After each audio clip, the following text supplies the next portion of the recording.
Hi everyone, welcome back to Existential XP. Yes, you heard me right, I've decided to change the name of the channel. I had a bit of a revelation, which is a fancy way of saying that I finally noticed that someone else already snatched up the domain themindgame.com. The good news is, existentialxp.com is now live.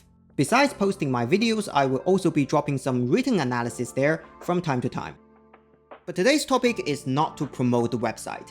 Today we're going with the trend and talk about Sparkle, Sparxie, and our first adventure in Planacadia. Obviously, this video is going to contain major spoilers for version 4.0 and some 2.x spoilers too. But honestly, if you're still worried about Planacony spoilers at this point, all I can say is turn off this video and go play the game. For everyone else, let's press this button together and dive into some explosive analysis.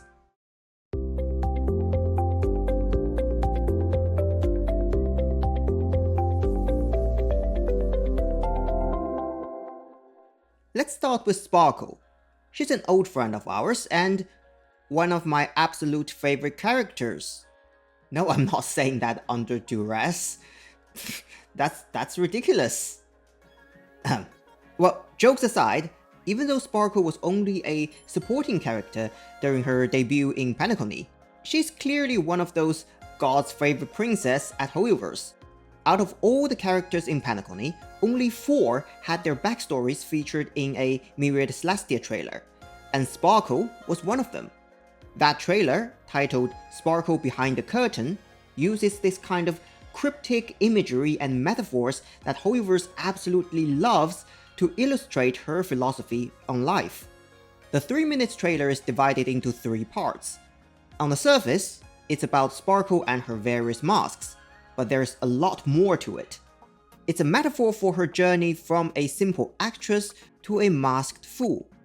And on a more universal level, it represents 3 different stages of how someone might perceive life. Interestingly, these 3 stages correspond exactly to the 3 different backstories she made up in her character story. Now you know why they're giving everyone a free Sparkle in 4.0. Hoyoverse wants to make sure that you can actually go and read those. Anyway, let's start with stage 1. Here the mask is static, hiding the true nature of the actress that is wearing the mask. It's you, my beloved mask. When I'm happy, you're smiling too. When I'm angry, you're still smiling. When I'm sad, you keep on smiling. You're like a veil that I can hide under. The one wearing the veil, that's Sparkle. The imagery of the mask immediately brings to mind the concept of persona, proposed by the famous psychologist Carl Jung. If you've played the Persona game series, you know the whole franchise is built on Jungian psychology. Jung believed that as we move through society, we all unconsciously wear these masks to hide our true nature. In fact, the word personality comes from the Latin word persona, which originally referred to the masks worn by stage actors. Jung borrowed the term for his psychological theories. In this first stage, Sparkle is like any ordinary person in Jung's eyes, constantly wearing a mask of who society wants me to be. She focuses on what the external world defines as Sparkle and how she should act, because she's hyper-aware of how others perceive her. In her character story part 1, she writes, "As the curtain, serving as the 4th wall, was drawn, the stage remained dimly lit, revealing an unsettling black void. Though wearing a mask, she knew the audience could see and hear her. She kept recalling Sparkle's performance, imitating her movements, voice, and demeanor." The 4th wall is the barrier between the story on stage and the reality off stage.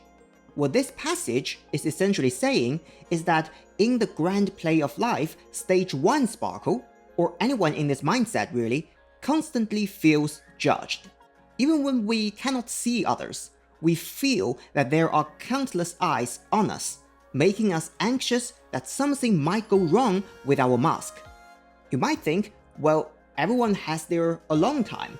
When we are by ourselves, can't we just take off the mask and be ourselves then? According to Jung, not really.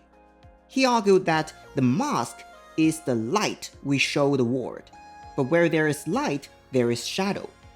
Those personality traits we suppress with our masks don't just vanish, they retreat into our subconscious and become the shadow. Yes, those weird monsters that you shoot in Persona 5. The shadow is the part of us rejected by the mask, so it's essentially an extension of other people's judgments. Therefore, someone in stage 1 is tortured by these shadows even when they are alone. For example, let's say in a parallel universe, I care way too much about being seen as a great YouTuber. And by YouTube standards, a great YouTuber should upload every single day. Then I wouldn't be able to relax even when I'm in bed. My laziness, which society and by extension I have labeled as a negative trait, becomes a tormenting shadow screaming in my subconscious, forcing me to put the mask back on and perform as the great YouTuber. Just like Sparkle in the backstory, who kept recalling Sparkle's performance. Jung believed that this state of mind was unhealthy, and a therapist's job is to help people integrate their shadow and become a whole self. Keyword: integrate, not eliminate. Jung argued that due to the existence of the mask, you can't really get rid of the shadow. But this also means that integrating the shadow is the same as integrating the mask. The whole self is the union of light and shadow. Aligned with Jung's vision, Sparkle moves into stage 2. Now, the mask and the girl beneath it are no longer in opposition. They are a unified whole. It's you, my beloved mask. When I'm happy, you're smiling too. When I'm angry, you're screaming too. When I'm sad, you're crying too. You're like a mirror, showing my reflection. The one in the mirror, that's Sparkle. The core of stage 2 is an acceptance of the self as a whole. At this point, the parallel universe me realizes that I can be a great YouTuber while also being a lazy otaku on the weekends. I can be a professional employee by day and a hardcore gamer by night. These masks don't necessarily conflict with one another. They can be flexibly managed by the true self. When every aspect of the psyche is integrated, the mask and the self are no longer split or in conflict. They are a complete entity. Sparkle no longer refers just to the girl under the mask, but to the entire individual, that is, the girl wearing a mask. At this point, Sparkle has finished the path laid out by Jung, and Star Rail is ready to switch lane from psychology to philosophy. Sparkle's second fake backstory shows us the turning point where stage 2 leads into stage 3. As the last descendant of the puppet clan, the girl lacked the freedom to choose. She was born to live her life according to the dictates of the mask. You see, stage 2's self-acceptance and self-integration bring up a tricky question. Where does this self originate? When Jung says masks suppress some of our personality traits, he's secretly taking an essentialist stance. We touch on essentialism in the analysis of Ligus. It's Plato's idea that everything has an essence, a blueprint coming from the world of forms, and it dictates existence. Jung's view, at the most fundamental level, aligns with this logic. We are all born with some preordained personality traits. Some are shown through the mask, others are cast into the shadow. But even if we somehow transcend the mask society assigns to us, we cannot transcend our innate nature, the personality traits we are born with. We lack the freedom to choose. But is that actually the truth? Even though Jung himself said that he doesn't intend to pick fight with philosophers by starting interdisciplinary argument, philosophers have way too much time at hand not to pick fight with him. The transition from stage 2 to stage 3 is basically a rebuttal to the hidden essentialist mindset. When it comes to fighting essentialism, nothing hits harder than Jean-Paul Sartre's famous line, "Existence precedes essence." But Sparkle didn't take the existentialist route.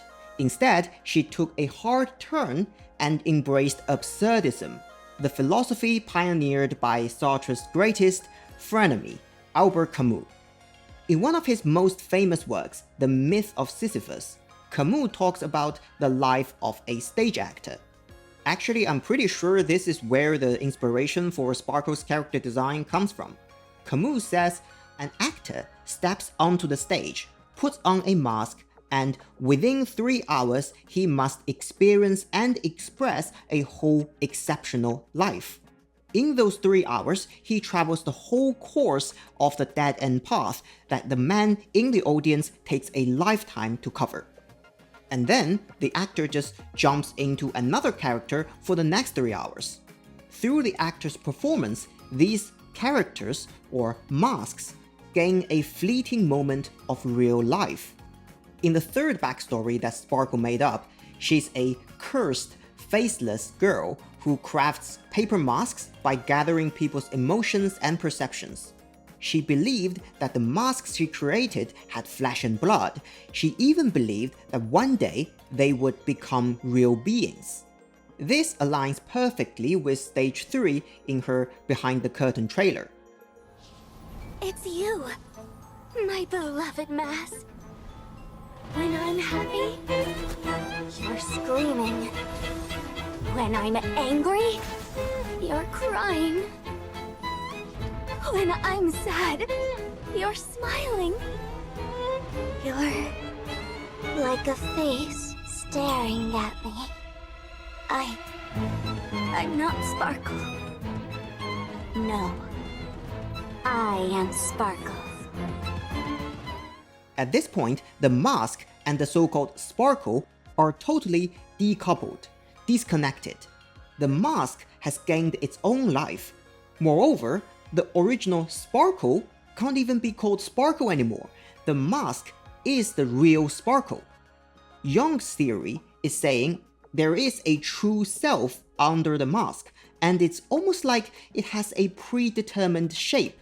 But it's broken, it's incomplete, because part of it becomes masks, and part of it becomes shadows. What we need to do is to restore the true self to what it was meant to be. But in Camus' view, there is no true self underneath the mask. We are not some predetermined entity wearing different masks. There is no eternal essence that comes before our existence. A person's existence is their appearance, and actors are the ultimate proof of this. Always concerned with better representing, he demonstrates to what a degree appearing creates being.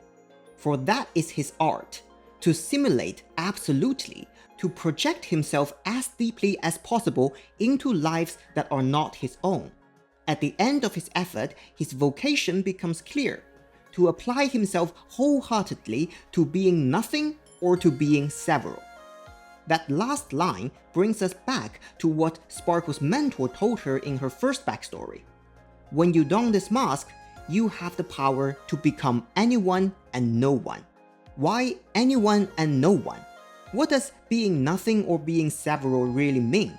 We didn't get a clear answer in Penacony. After all we saw Sparkle do in Penacony was being several, but we never really got to see the being nothing side. However, to really understand one, you have to understand both. They are two sides of the same coin. In Penacony, every time she shapeshifted, whether that's Sampo or Robin, we knew that underneath the appearance was that black-haired, pink-eyed bomb enthusiast. See, that's still just stage 1 thinking. Sparkle as the girl under the mask. But we also saw that when she appeared as Sampo, she basically was Sampo, even giving the Trailblazer a reunion with the Battlebog trash cans. And when she appeared as Robin, she was almost Robin. She even walked the path of harmony. That's stage 2 Sparkle, as the girl wearing a mask. But to truly understand stage 3, we have to head to Planacadia and follow Sparxie. And yes, pun intended. In the version 4.0 story, Sparkle tells us that a old mask she discarded, gained a life of its own, stole her power and became the streamer known as Sparxie. But when we finally confront Sparxie, we find out that the Sparkle we've been teaming up with is actually the old mask that Sparxie threw away. You told me to leave you behind. You also told me to take the idea and its relevant memories and go chase my dream.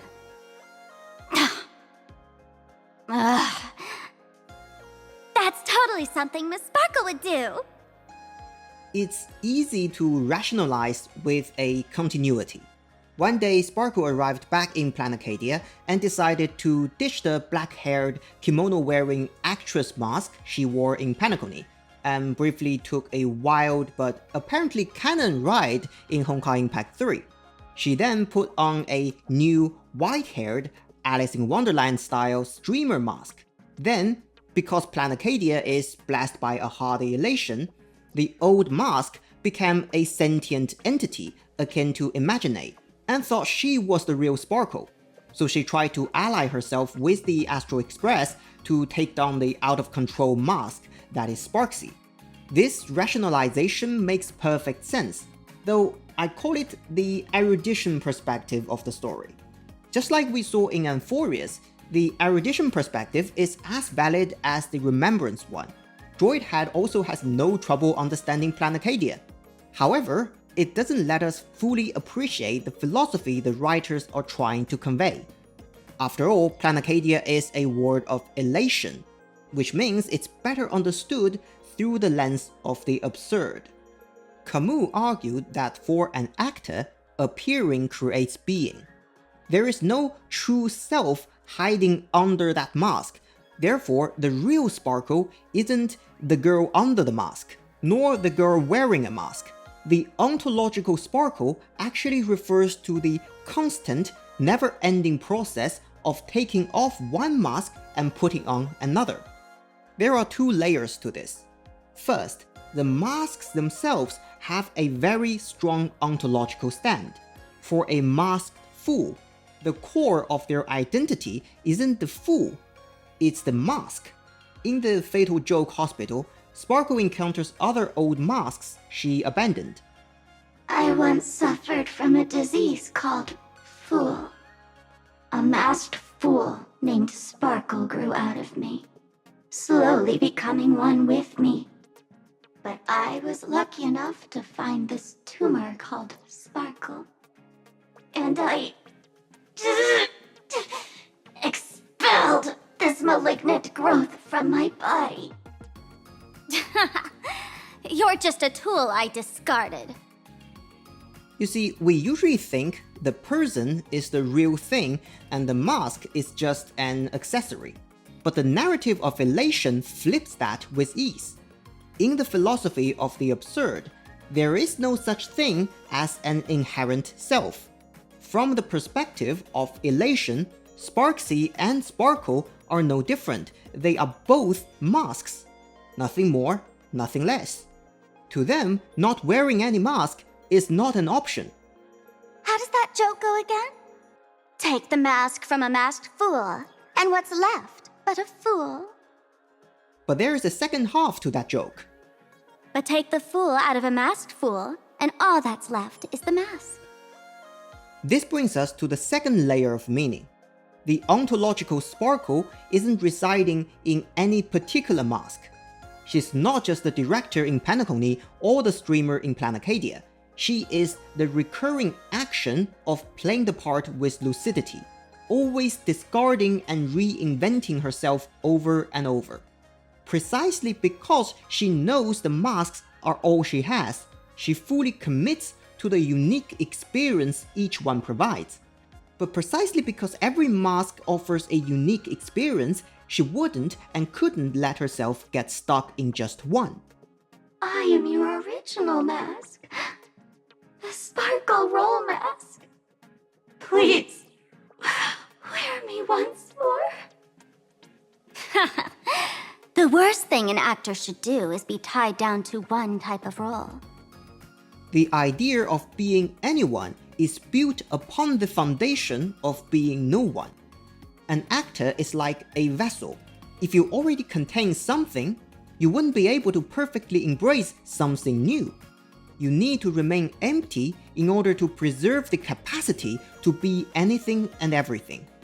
Sparkle actually anchors her identity through this constant change. It sounds contradictory, but that's the point. Camus said the essence of the absurd is contradiction.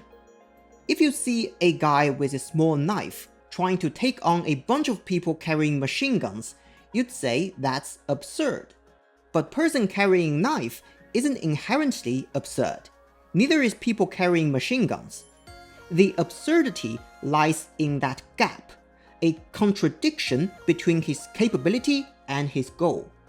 And the greatest absurdity in life is the contradiction between humans' fervent longing for meaning and the silent, cold indifference of the universe. I'm sure we'll meet plenty of other Elation characters in Plan Arcadia and have more chances to elaborate on the absurd. So for now, suffice to say, Sparkle's lifestyle, the life symbolized by a stage actor, is about turning that contradiction into power. As Camus said, it's about losing oneself to find oneself. Remember in the first of those fake backstories, Sparkle's mentor tells her, don't limit yourself to this small stage. Set your sights on the larger world and explore new horizons. Even though these backstories are made up, I think the reason why they are, as Sparkle puts it, particularly popular is that they contain a certain degree of truth. Art only works when it's rooted in reality. As Sparkle shows us in her Behind the Curtain trailer, she went from being a simple actress to a masked fool because she decided to step onto a much grander stage. So, when I realized life was just a play, I wanted to leave the stage. Because off stage, there's an even bigger stage. By making this transition, Sparkle takes the actor to the stage of life, effectively becomes an absurd hero, Camus described. We have referenced the myth of Sisyphus a few times now. The book actually gets its title from the very last chapter. In that chapter, Camus reimagines the Greek myth of Sisyphus to explain the spirit of the absurd hero. In the original myth, the gods condemn Sisyphus to roll a massive boulder uphill for eternity, only for it to roll back down every time he reaches the top, for him to start this meaningless labor all over again. Against the backdrop of a silent universe and a total lack of ultimate meaning, human life is essentially Sisyphus's punishment. Because of this, many people choose suicide. Camus famously wrote, "There is but one truly serious philosophical problem, and that is suicide." But he wasn't just talking about physical death. There is also philosophical suicide. That is, when faced with the fundamental absurdity of life, many people, and even early existential philosophers, take a leap of faith and pin all their hopes on something beyond human experience that cannot be proven, whether that's a god, an afterlife, some absolute moral truth, or a utopian future. Shutting your eyes and pretending the absurd doesn't exist is effectively killing your conscious, lucid self. But Sisyphus didn't commit suicide. He didn't commit physical suicide by smashing his head against the rock. And he didn't commit philosophical suicide by begging the gods for mercy and forgiveness.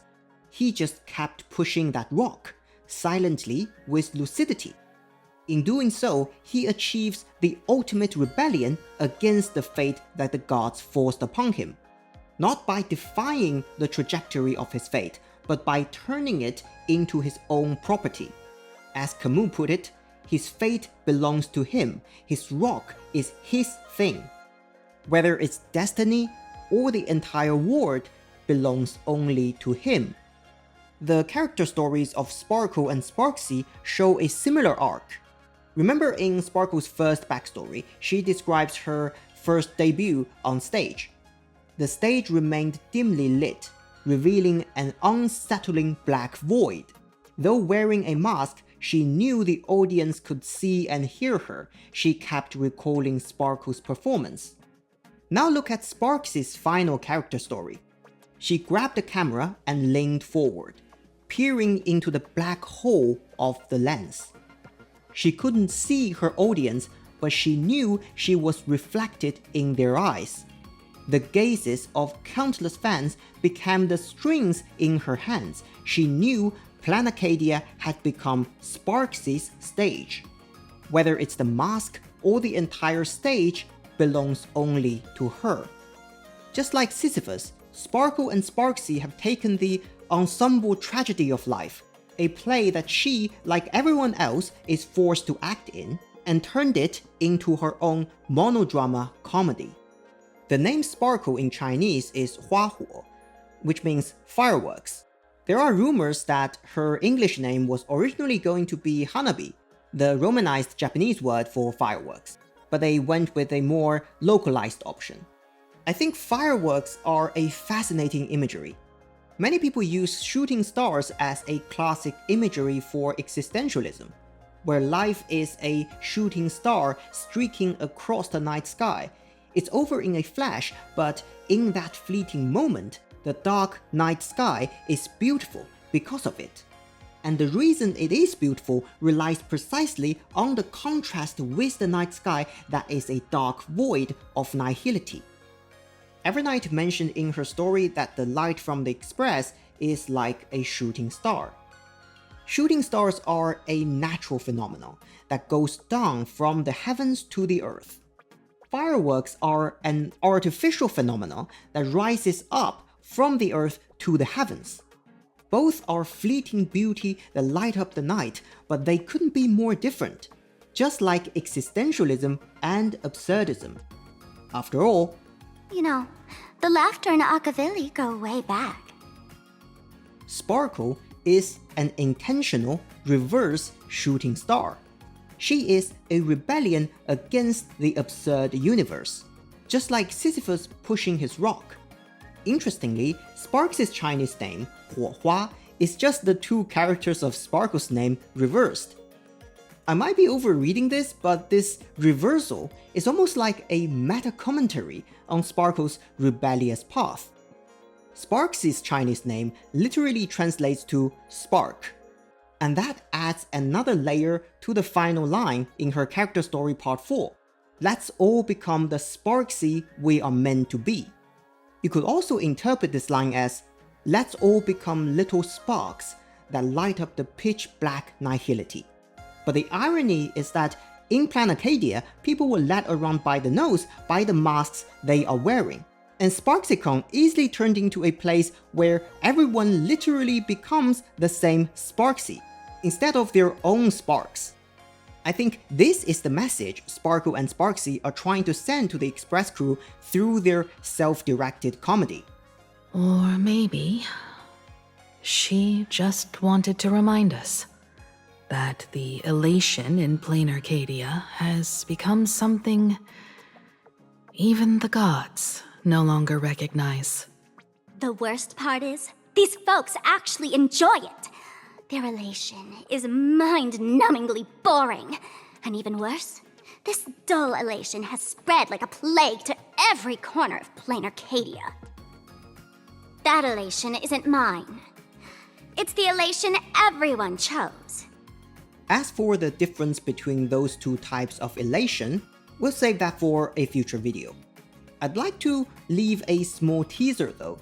The way the IPC is managing Planacadia perfectly matches the warnings and prophecies made by French philosopher Jean Baudrillard in his work Simulacra and Simulation, and his concept of hyperreality. His theories are pretty abstract, so I'm still figuring out how to break them down into something that is more digestible. Hopefully, as the Star Rail story continues, it'll give us a clearer depiction through character interactions, so I don't have to bore you with 40 minutes of me talking abstract philosophical ideas, which totally goes against what I envision for this channel. Anyway, I hope you enjoyed this video and that it helped you enjoy this wonderful game even more. Until next time.